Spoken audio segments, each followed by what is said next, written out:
Do you believe extraterrestrials are real? If so, what do they look like? And are all the ones we hear about real? How many different species do we have documented? And more importantly, what are their intentions? All of this and more on part 2 of our extraterrestrial guide on the Edge of Wonder. Welcome to a special episode of Edge of Wonder on ET species. I'm Ben. And I'm Rob.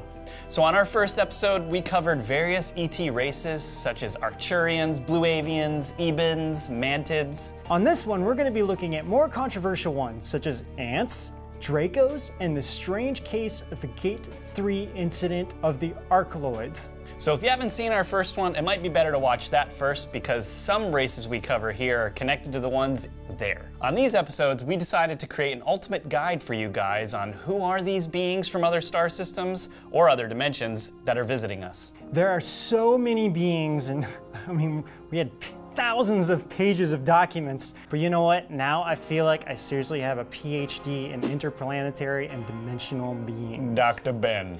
I'm sure that it'll be useful at some point, at least in the field we're in. Anyway, sit back, grab a coffee. Or tea. Or Ben, grabbing a tea.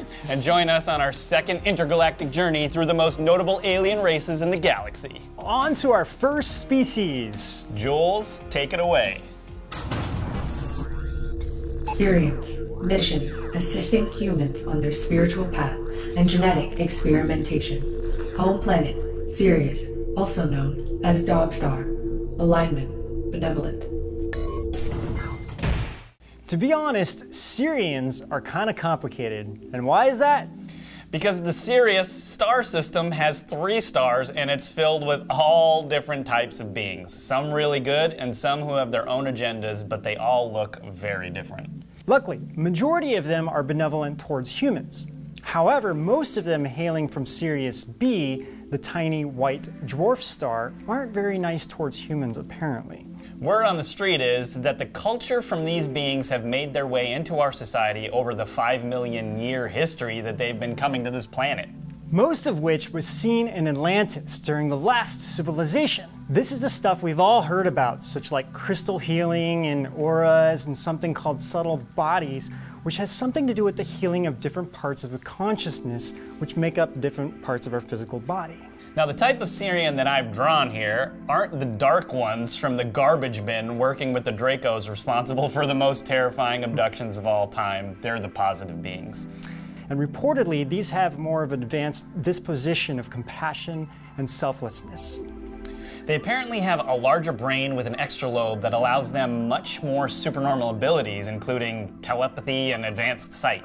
Also, their home planet around the star Sirius is the brightest star in our sky and is also named Dog Star, in which an African tribe that has been around for 5,000 years called them Dogon from Mali was supposedly visited by them, and this tribe had super advanced understanding of astrology, which has even baffled NASA scientists. Yeah, if you haven't heard of them, don't be surprised. Anything that undermines our modern science is kept out of the limelight. But these guys knew about the existence of Sirius B, and even knew about its orbital period, which is every 60 years, which wasn't even discovered until the 50s when we had advanced telescopes.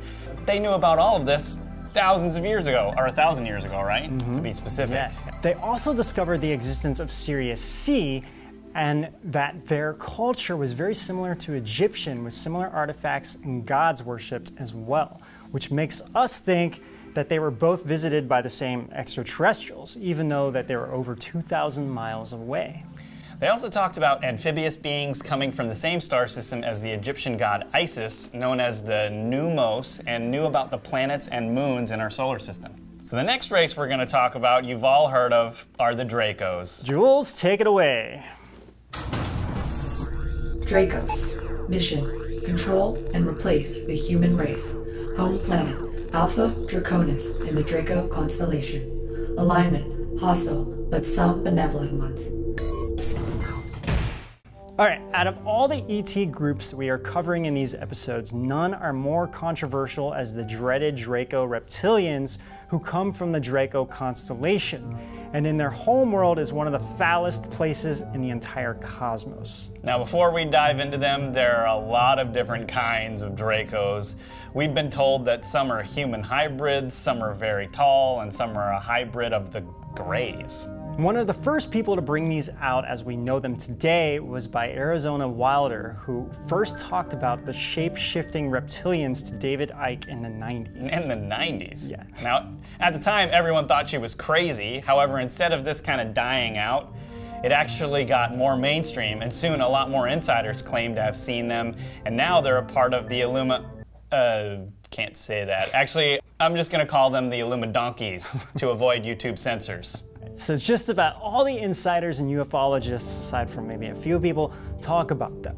These could also very well be the demons that are mentioned throughout all the religious texts, folklore, and stories throughout the world. The leaders are supposedly over 15 feet tall, all white, with demonic wings and large slanted eyes. They have super advanced technology, and they're like the master and leaders of human genetic experiments and master cloners. And from what we know, we heard that all genetic modified things out in society originated from them, which is why I believe that there's so much of a backlash in society about this and our foods. Because, I mean, really, who knows what this is doing to our bodies? It's said that they have conquered almost every race they have come upon and would give themselves upgrades, assimilating each race's DNA into their own bodies and acquire their technology and then make them their slaves. It's also said that they have been on Earth for millions and millions of years. This sounds like a bad episode of the X-Men. So, insider Corey Good on the Cosmic Disclosure even referenced that the dinosaurs could have been a genetic experiment which was destroyed by the good forces at work, and they were forced deep under the earth.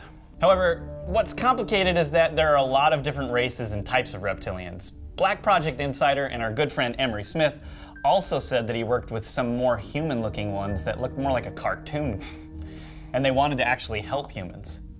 Yeah, a lot of the insiders, such as also our good friend Laura Eisenhower, say that there are some good ones that broke away long ago and are fighting with the evil ones, but very, very rarely they'll show themselves to humans, since most of us associate them as being bad. Also, if you look at a lot of religions and cultures, they seem to be mentioned a lot. In Egypt, they have a lizard god named Sobek, and in ancient cultures all throughout South America, there was a lizard god named Quetzalcoatl, which means feathered serpent. Also, the Mayans worshipped snakes in their culture, plus the Bible talks about these kinds of serpent demons as well. But also there are some good stories, such as Bodhisattva Nagarjuna, in which Naga means serpent, was given the Tantric Sutras after being initiated by giant serpents. Yeah, this kind of reminds me of like the difference between when you think of like dragons in the West and then dragons in Eastern culture, right? Like they're all considered serpents, but one's like definitely good, and then one's just like this evil demonic thing, right? Yeah, exactly. Yeah. Man, there's so much to cover with these guys that we may need to do a separate episode on them and how they're connected to the donkeys. Yeah, and how they're actually a part of this original bloodline, and how they supposedly over the years and years got humans to mix races, which according to them makes us impure. But look guys, I know all of this can sound super crazy, so just take it all lightly and just remember to be compassionate to each other and always carry your lizard blocker. Carry what? Your lizard blocker, Rob. Did you Photoshop that? Hey, that's pretty good. No lizards are gonna mess with us with that thing. Guys, in this drawing, basically, I had to look through a lot of research and listen to what a lot of people were saying about these Dracos.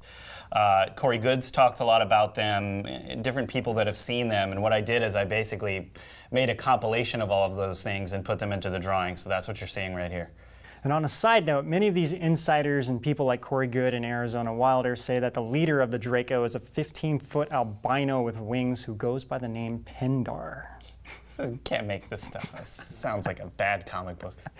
So, and apparently this Pindar guy's eye is supposed to be the eye in the pyramid of the Illumidonke. So number 13 are the more human-looking Pleaidians. Jules, take it away. Pleaidians. Mission: assisting and studying humans for genetic purposes. Home star: Pleiades star cluster in the Taurus constellation. Alignment: benevolent and some hostile. So Pleaidians are said to be extraterrestrials that most resemble humans. Some sources say they live to be 700 years old. They're spiritually and technologically advanced. As a side note, Cherokee Indians believe they came from the Pleiadian star system. Also, we covered Nordics in our last episode, and Nordic is more of a general term for a lot of the tall, blonde races. One of the major sources for Pleaidian contact is Billy Meyer, who, by quoting our friend Dr. Sala, quote, received much public attention as a result of his alleged visits from Pleaidians from 1975 to 1986, which he supported with material evidence that continues to confound those skeptical of Meyer's claims, unquote. Meyer recounts discussions with the Pleaidians whose goals seem to be assisting humans in understanding the threat from the Reptilians and the Gray Aliens, whose ultimate goal is to enslave humankind. Now, there are many Pleaidian groups from different places in that region, and some can look very different. Some of these tall blonde ones seem to have an ulterior or hidden motives, and some do work with the Dracos, or at least were conquered or controlled by them. The majority of them seem to be positive, though, and most people who have had an experience with them mostly say that it was a really good one.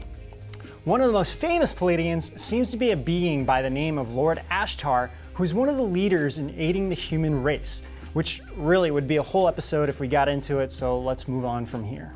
Next will be the ant race. Jules, what's the deal with these guys? Ant race. Mission: alliance with Dracos. Home star: unknown. Alignment: amoral.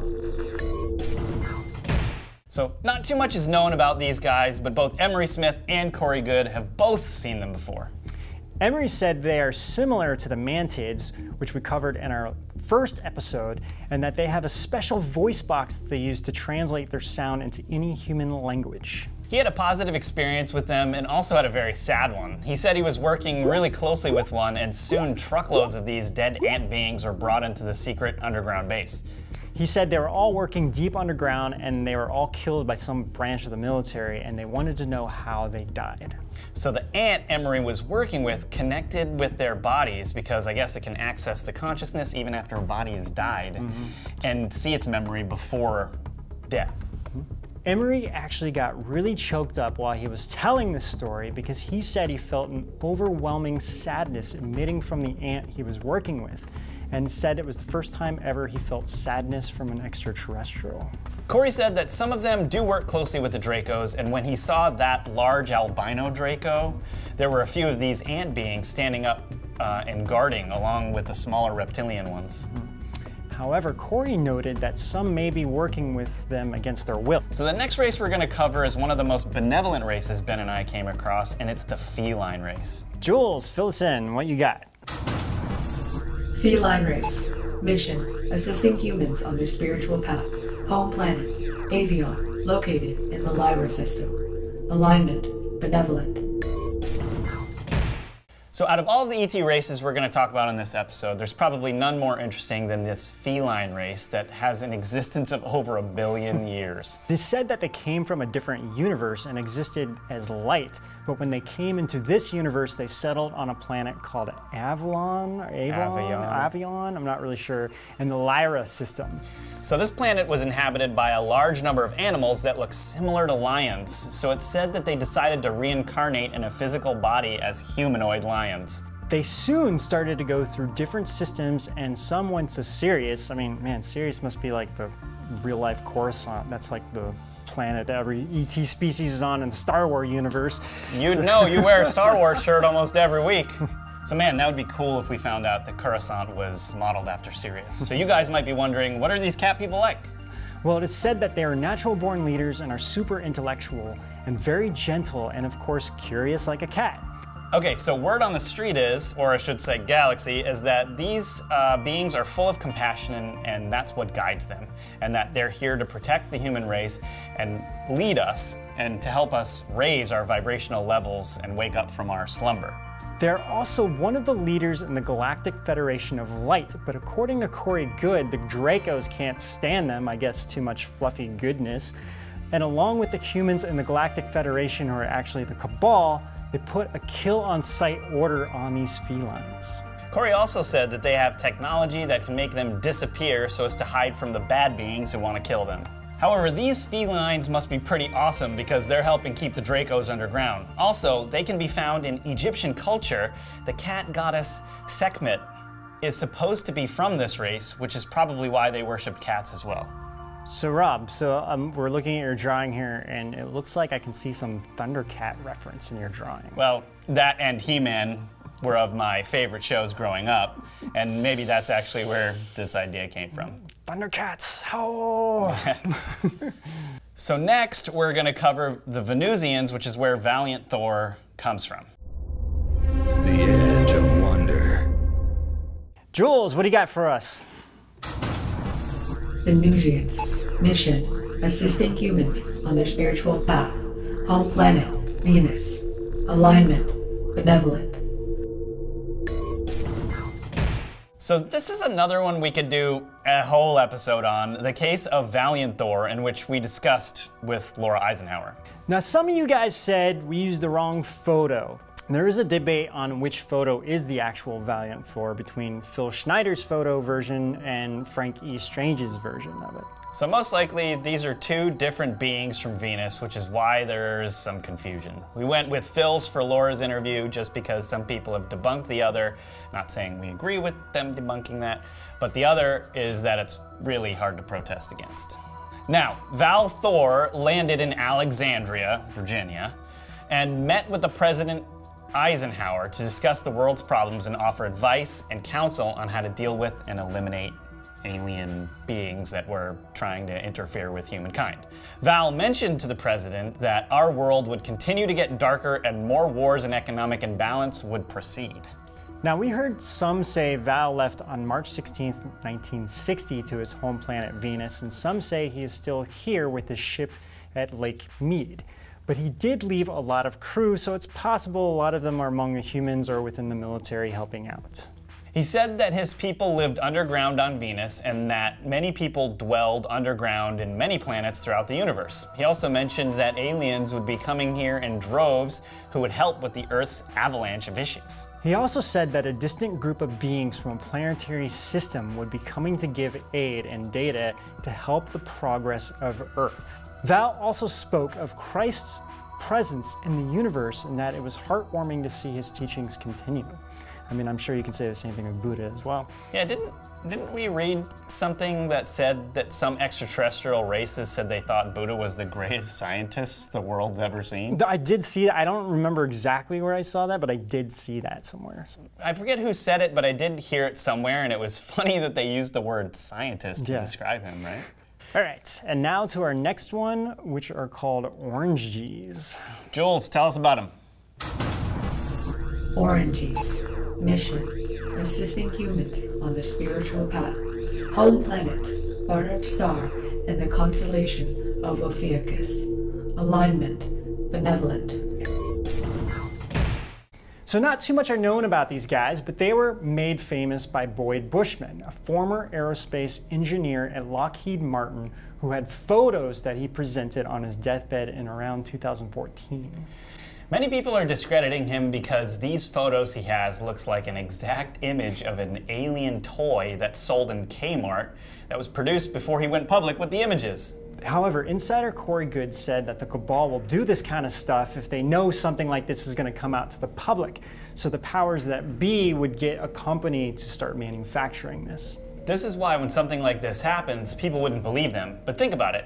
He said this on his deathbed, and honestly, if you watch or read his interviews, this guy actually explains the technology he was designing and how anti-gravity works with very sophisticated magnets. Yeah, but back to these Orangies, Corey said that they normally never show themselves and are actually a bright orange in color, hence the name, and that when they die, they turn more brown, which is what we're seeing in these photos that he had. Corey also said that they usually stay in their dimension but watch us very closely, and when someone needs help on a spiritual level, they will send telepathic messages to assist this person. Thanks, Orangies.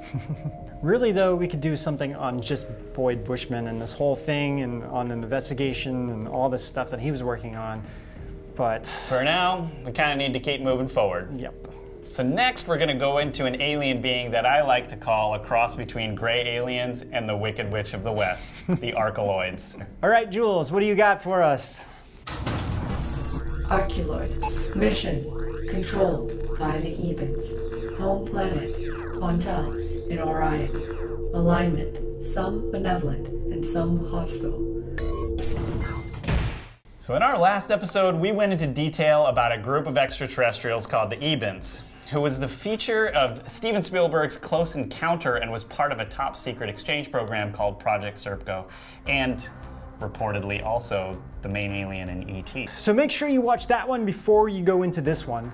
Also, we talked about how there was a high-level conversation with President Reagan and one of his advisors about these ET races, and the first time that these Archquloids first were brought up. So according to the Project Serpo documents, these beings are described as similar to big-nosed grays. They're about 5'6", gray or tan beings with large black-yellow eyes, vertical pupils and mushroom-like heads with 4 fingers and a very long beak nose.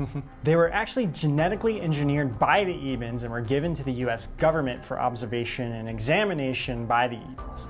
It also says that the Ebens cloned them from 2 different species, and these were a little more primitive and used more as like slaves and had a brain chip that they call it that could be controlled using a little black box. So there's a very bizarre story called the Gate 3 incident that took place at Area 51, in which one of these beings had left a secure vault and was on foot in the open area outside of the Groom Lake complex. Security and OSI staff, the United States Air Force Office of Special Investigations, were ordered to search the area and detain the stray. The interesting thing is how this story is so detailed. It even says that there was a mixture of private security and military security for the complex with an outside company called Wackenhut Corp, which is now called G4S Secure Solutions. They were all searching around the complex when one of the OSI staff noticed that a guard from the Wackenhut Corp wasn't there. So the OSI staff went over to where the guard should be and found, okay, this is kind of a bit crazy, but they found the interior of the gate was blood splattered and only small pieces of human body parts were left on the ground. Dude, can you imagine having to figure out a way to explain this to that family? It's like, yeah, man, I'm sorry, your husband was vaporized with a nozzler. Anyway, so to make a long story short, the agent went looking for the being, and somehow there was a standoff, and he ended up shooting him 2 times. They brought it in to treat it, but since the humans had no idea of the body physiology, he only lived for a year or so after, which is kind of amazing if he was shot twice. The entire incident was even investigated by the FBI and the Air Force Office of Special Investigation, which is probably how this report is so thorough and was leaked. And also an indicator of, I mean, that report is so thorough. Like, how do you make something like that? Yeah, I mean, why would you waste the time to make something like that? And that was only like a part of it. Yeah. I mean, it was still kind of long. It was crazy. Okay, so the next group that we're going to talk about are known as 2 things, either Telosians or the Lemurians. Jules, so tell us about them. Telosians, aka Lemurians. Mission: protect and help the human race. Home star: Lemuria and Inner Earth. Alignment: benevolent. Some are saying the North Pole or the Arctic disappeared from Google Maps. Either the cause of it was some climate change or it's a Mandela effect. However, the real reason is that the data is missing from the Google Maps. So the question is, what are they hiding? So Ben, are you trying to say that Google Maps is actually hiding the real location of Santa's palace to keep this a secret? Yeah, that's exactly what I'm talking about. Ladies and gentlemen, Santa Claus is ready. Get this? An alien. No, not really. Okay, so let's get to the real reason here. There could be ancient Earth beings who lived on an Atlantis-type continent called Lemuria, which is basically very similar to what Rivendell looks like in The Lord of the Rings. But something happened and they went deep in the inner earth, and using their psychotronic technologies involving crystals and highly developed mental abilities, they are able to create a new home inside the earth. Some say that under Mount Shasta in Northern California, it's a home to this race, and that could explain the reason why so many people have had supernatural experiences being near that mountain. So there's a very famous encounter with Admiral Richard E. Byrd at the Arctic in the late 40s, in which he logged and documented in great detail. He wanted to make this public, but was forced not to say anything, and using his own words, he said, completely against my values of moral right. So this thing is very long, but we'll try to keep it somewhat shorter.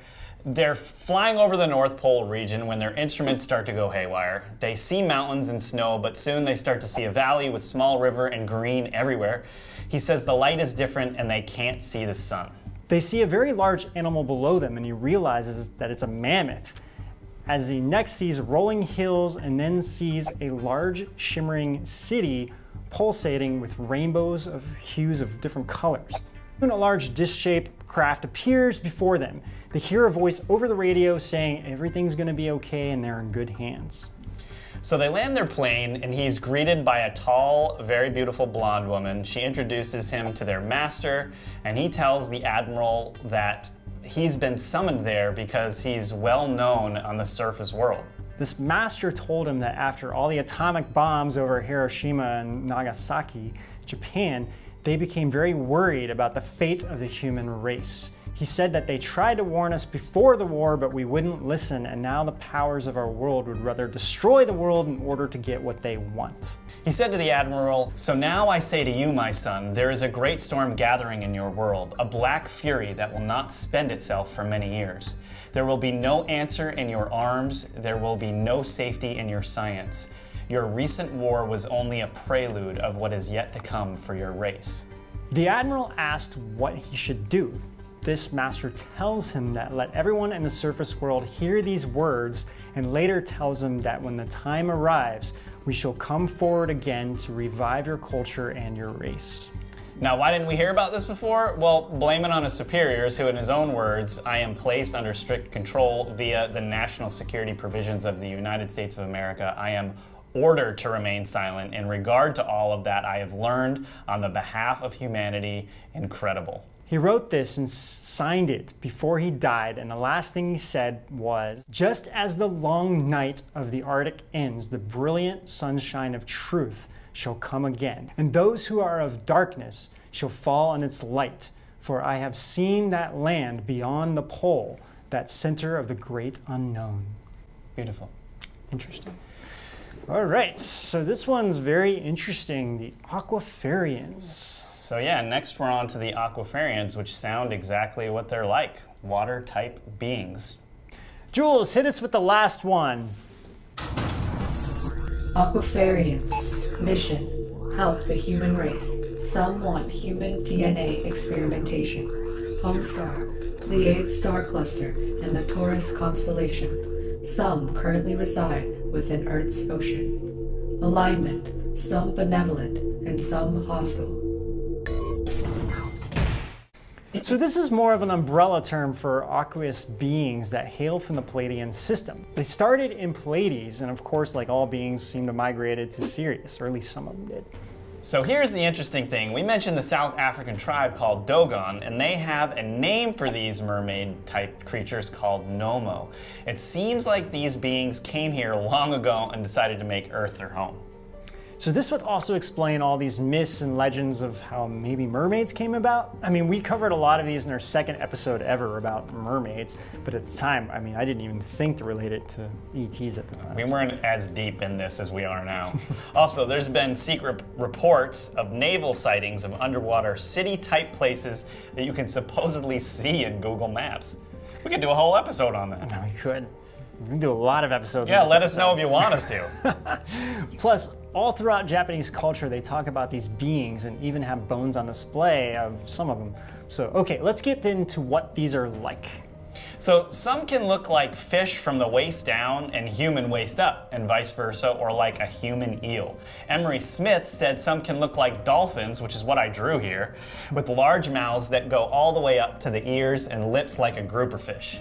Some of these beings in particular communicate through telepathic waves and through frequencies, similar to whales.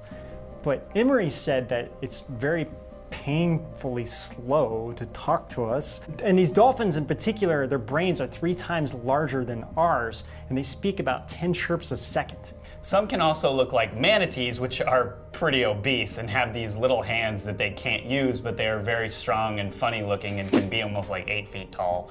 They also have really short, stubby legs. Emery did say that these manatees are very wise, but I mean, they also know that they're very wise. But he said the coolest part is that they have these super deep voices, which are just amazing to hear, and you can't imitate them no matter what you try to do.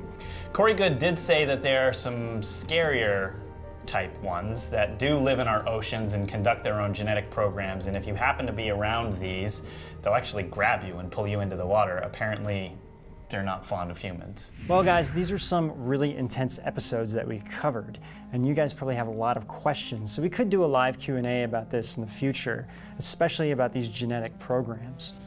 Also guys, we're coming out with a whole book of these alien species that you're going to be able to download off of our website that's going live very soon, so keep an eye out for that.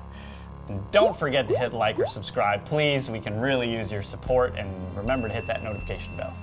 So yeah, when we were at Contact in the Desert, Emery was talking about humans are actually the rock stars of the universe. We have some kind of like clean DNA, and I mean, if you really look at it from a divine perspective, we were created by the divine, so that would be why these alien beings are probably visiting us so much. Yeah, and I mean, I completely agree, and I think that, you know, I think humans, all these other ET races are so fascinated by us because it's like, we are capable of so much. I think greater than all of the other ones combined, but it's just that we're being really restricted here, and then I think the bad ones are afraid of what we're actually capable of, and so they've been, you know, everyone's been trying to suppress us, but I think if we truly knew our potential, all of them would be looking up to us. And also remember to treasure yourself, because all the beings in the cosmos seem to as well. So anyway, guys, what did you think about our episode on alien races? We want to know what you guys think. Please comment below.